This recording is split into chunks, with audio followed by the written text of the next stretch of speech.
everyone, and welcome to another episode of the Shaker Chef. I'm your Shaker Chef, Ezra, and today we are going to be making an upside down cake on episode 5. An upside down cake is where you put a fruit on the bottom of a pan and lay batter on top. Most of the time it's a dry fruit like an apple, but today we're going to be using nectarines instead. The reason that you put it on the bottom and the cake on top is because then when you flip it, all the nectarines are going to be in a nice juicy layer on the top, and the nice moist cake's going to be on the bottom. So it's going to be a really appetizing dish, and let's get started. All right, so first things first, we are going to have 1 cup of buttermilk, and then we also have a half cup of melted butter. We are only going to use 1/4 of a cup in here, so make sure that you use the right measurements. So just add a little bit at a time. Make sure you don't go under 1/4 cup. Say just a little bit more. Okay. So I added in my melted butter, and we're saving the other 1/4 cup for later. We're also going to get 2 eggs. 1 egg, 2 egg, crack 1,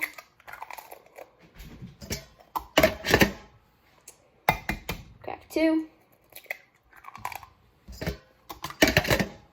boom. So we have all this. We are going to get a fork. A fork helps separate the egg yolks because most of the time they like to stick together. But if we want the egg yolks properly distributed, we should use a fork to split them up well.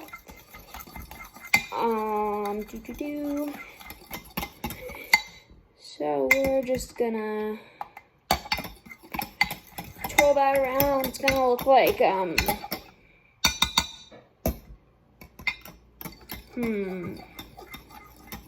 It's gonna look a light yellow color.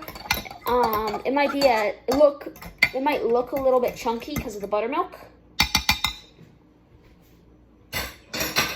So we have this mixture. We're gonna put it to the side to use for later. The next step is we have a large bowl. We're gonna put 2 cups of flour in here.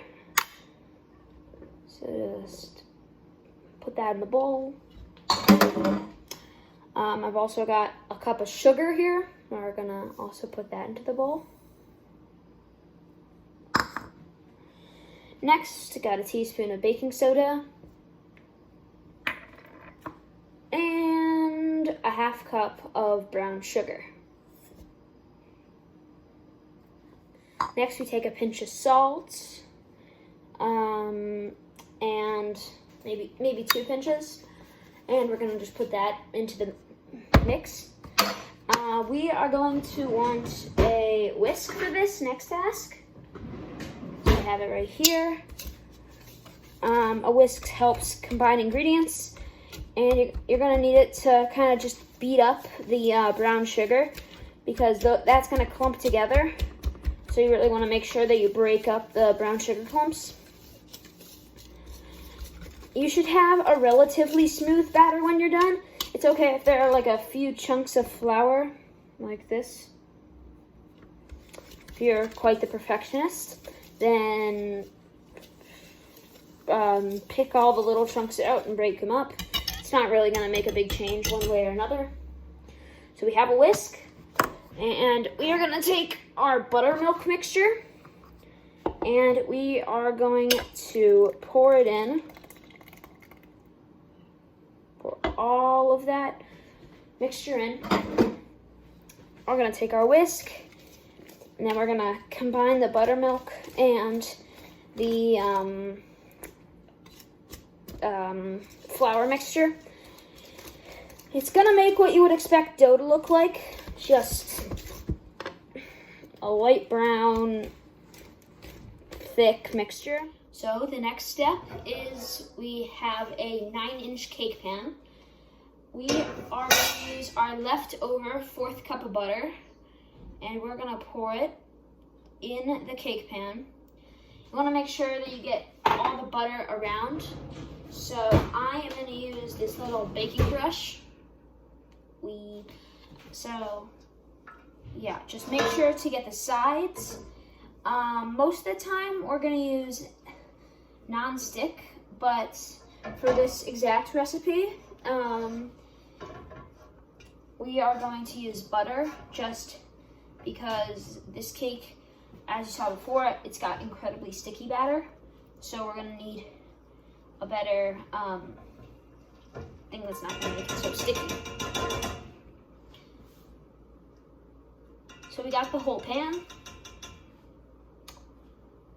And if you want to make it a little less, if you want to make it a little bit more healthy, you can pour all the extra out now that the whole thing's greased.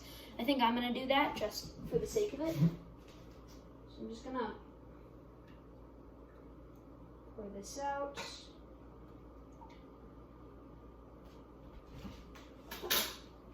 The whole pan is well greased already, so I got that.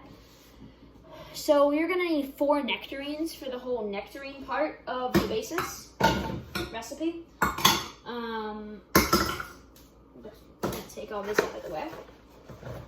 Okay, so I cut up 4 nectarines into little wedges. You don't have to be a perfectionist with this. Just they don't have to be exactly the same. You just want as much. Just make wedges. If it's an entirely indescribable shape,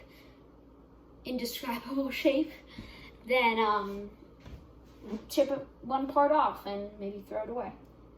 But so right now, I'm just gonna spiral these around the outside, and then I'm gonna move to an inner ring, and I'm just gonna keep doing this until I complete an inner ring and an outer ring, so the entire thing is more or less covered with these.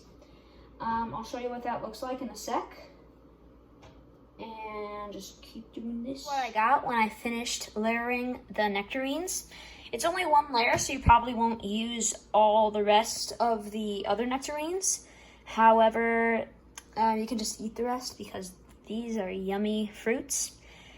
So we have them all in this nice spiral shape, so it'll look really, really nice when it comes out, especially the corner pieces, because those will be extra caramelized.